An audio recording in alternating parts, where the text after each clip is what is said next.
Time for our business segment now with Charles Pellegrin, and we'll begin by looking at the economic fallout of the collapse of that bridge in Baltimore after a container ship slammed into it.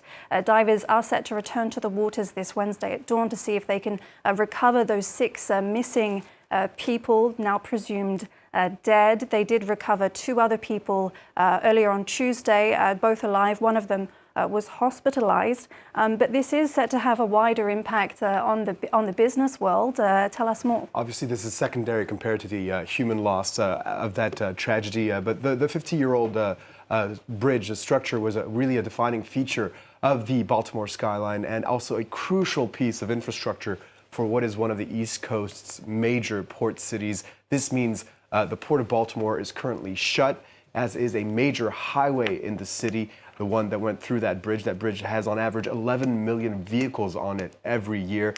Let's see in what ways access to that Baltimore port is affecting the U.S. economy in terms of actual containers. Baltimore doesn't actually represent a huge volume, just 3% of all containers on the East and Gulf coasts. But where it is important is for specific industries.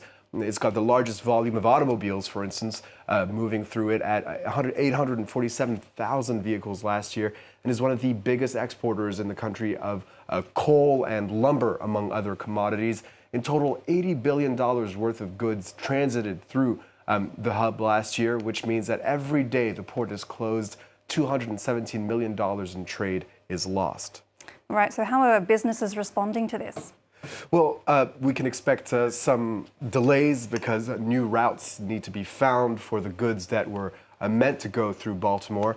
Car makers like Ford, GM, and Nissan, among many others who've chosen Baltimore as their key port, will have to ship their vehicles or parts to other ports using either rail or road to move these goods. The second biggest port, for instance, for car carriers is in Brunswick in Georgia, and that's over 1,100 kilometers further south. This could mean bottlenecks and more delays as ports have to deal with higher volumes because Baltimore is shut. Another interesting detail here is that Baltimore is specialized in handling larger vehicles, for instance, tractors or other agricultural equipment. And we're getting into the U.S. planting season, which means there could be an impact on farmers who are waiting for key equipment. But at least according to the director of the UK Chamber of Shipping, that economic impact will be somewhat contained to the United States and won't be felt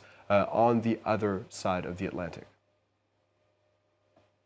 There will be contingencies for cargoes, so it's be perfectly possible that some of those cargoes that can't be moved right today can be moved from other ports and other areas.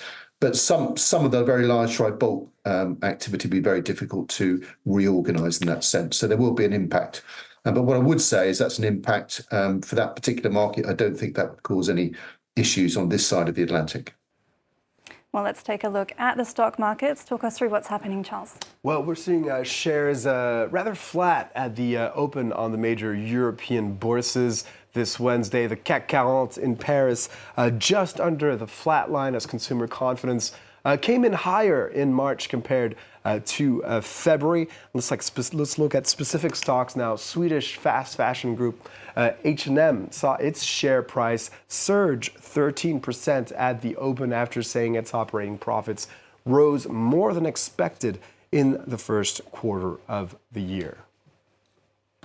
All right, to Chile next, where the government has unveiled plans to boost its production of lithium. The lightweight metal is critical to the manufacture of rechargeable batteries, a key element of the green energy transition. The Chilean government seeking to open up more of the country's vast reserves to private investment while maintaining state oversight. Brian Quinn has the details. Beneath the towering Andes Mountains, Chile's vast salt flats hold white gold, lithium. A crucial element of rechargeable batteries, the world's lightest metal will have a heavy impact on its green energy transition. The Chilean government is seeking to capitalize on that with plans to open up more than 24 salt flats to private investment in production while maintaining state oversight.